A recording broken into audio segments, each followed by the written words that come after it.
en voyant sortir un papier de ma poche, vous prenez peur. Mais c'est précisément parce que j'ai écrit que ça va être court. Je voudrais d'abord remercier la mairie de Paris et ses magistrats ici présents. Paris qui m'a vu naître et que mon cœur adore. Parce que c'est la vraie urbanité qu'on y vit, c'est un exemple, c'est un endroit, et il y en a heureusement beaucoup en France comme ça, où une femme peut être dans la rue sans avoir rien de spécial à y faire et sans essuyer des reproches, ou pire. Je voudrais remercier bien sûr le comité Laïcité République, Patrick Kessel, Pierre Berger, la mémoire d'Henri Caillavet, Philippe Foussier, Jean Glavany. Alors jusqu'en 1989, je m'intéressais surtout à des questions frivoles. Par exemple, comment une furie, un démon, un dieu homérique peuvent-ils faire leur entrée sur une scène d'opéra? Et puis en 1989, j'ai vu arriver des personnages bien plus réels sur ce qui n'est pas une scène, mais l'école de la République, puis le monde politique. Je me suis rendu compte alors que la laïcité, ébranlée par ce que d'aucuns appelaient un petit fichu et banalisaient comme une lubie d'adolescent, ce n'était pas un gentleman agreement, ce n'était pas un simple savoir-vivre. J'ai soupçonné que ce qui pouvait tuer la laïcité, c'était son évidence même, qui empêchait de la penser et de la réactiver.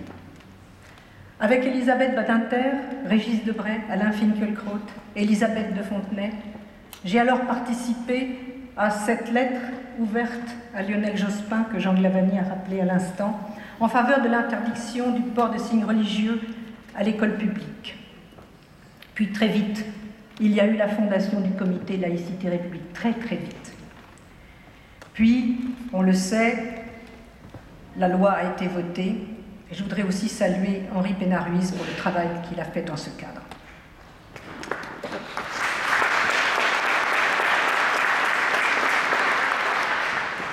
Mais je remonte aux années 80, enfin à la fin des années 80-90. À partir de là, j'ai tenté, à ma manière et comme le dit le poète, d'ajouter à ma lyre une corde d'airain.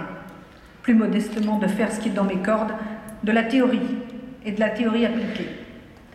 Le théoricien se méfie de la clarté et de l'évidence spontanée. Pour comprendre, il faut qu'il y ait quelque chose à comprendre. Il faut pouvoir comprendre qu'on n'avait pas compris.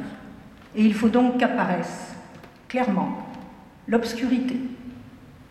Nous vivons à cet égard une situation d'obscurcissement et de remise en question de la laïcité qui est un heureux défi pour le théoricien et qui rend dérisoire le ronron incantatoire auquel s'est livré pendant trop longtemps ce qu'on appelle le camp laïque.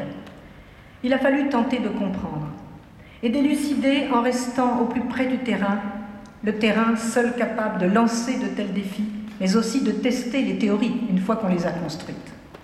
Comprendre pourquoi les élèves de l'école publique sont concernés par le principe de laïcité.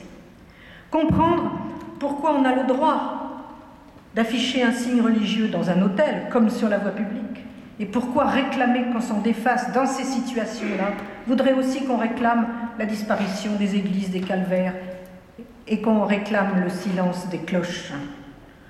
Comprendre qu'il y a profonde symétrie et complicité, identité de structure entre la laïcité amollie et adjectivée et la dérive extrémiste qui voudrait tout nettoyer et que je viens d'évoquer à l'instant. Comprendre que le recours incantatoire au sens courant des termes privés et publics introduit beaucoup de confusion. Comprendre qu'interdire le port d'une cagoule dans les lieux publics, ce n'est pas une question de laïcité, mais de sécurité publique et au-delà de civilité. Comprendre pourquoi la liberté des cultes n'est pas un droit créance et n'a donc pas à être financé publiquement. C'est un droit liberté et ça doit le rester.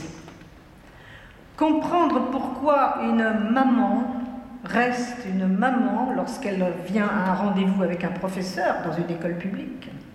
Et pourquoi elle cesse momentanément d'être une maman lorsqu'elle est temporairement chargée d'élèves qui, par définition, sont toujours les enfants d'autrui, y compris quand c'est les siens?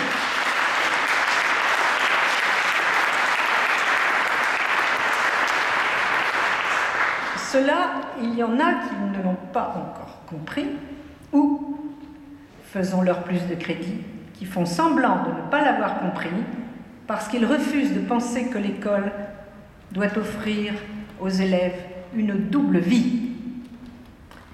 Comprendre pourquoi il est injuste et profondément inégalitaire qu'une entreprise du secteur social ait le droit de pratiquer la discrimination religieuse à l'embauche et que parallèlement, une autre entreprise dans le même secteur n'ait pas le droit de s'inspirer du principe de laïcité pour pouvoir accueillir tout le monde.